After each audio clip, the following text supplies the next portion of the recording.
माहूर तालुक्यातील मौजे आष्टा येथील गायरान जमिनीवरील घरांना बेकायदेशीरपणे मालकी हक्क देण्याचे आमिष दाखवून फसवणूक केल्याच्या आरोपावरून सुरू असलेले उपोषण दुसऱ्या दिवशी मागे घेण्यात आले। तत्कालीन ग्रामसेवक व्ही.एस. जाधव यांनी गट नंबर 211 मधील 12.13 हेक्टर गायरान जमिनीवर मालकी हक्क देण्यासाठी नागरिकांकडून प्रति व्यक्ती 50,000 रुपये घेतल्याचा गंभीर आरोप करण्यात आला आहे। या प्रकरणात महाराष्ट्र जमीन महसूल संहितेच्या कलमांचे उल्लंघन करून गाव नमुना 8A वर चुकीच्या नोंदी केल्याचा दावा तक्रारदारांनी केला आहे। या भ्रष्टाचाराची चौकशी करून ग्रामसेवकाला निलंबित करण्याच्या मागणीसाठी शिवराज प्रेमसिंग राठोड हे 1 मार्च पासून तहसील कार्यालयासमोर आमरण उपोषणास बसले होते। उपोषणाच्या दुसऱ्या दिवशी गटविकास अधिकारी ज्ञानेश्वर टाकरस यांनी उपोषण स्थळी भेट देऊन आंदोलनकर्त्यांशी चर्चा केली।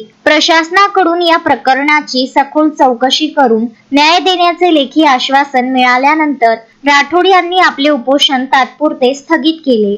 आता प्रशासनाच्या चौकशीत काय निष्पन्न होते आणि दोषींवर कठोर कारवाई होते का याकडे संपूर्ण तालुक्याचे लक्ष लागले आहे।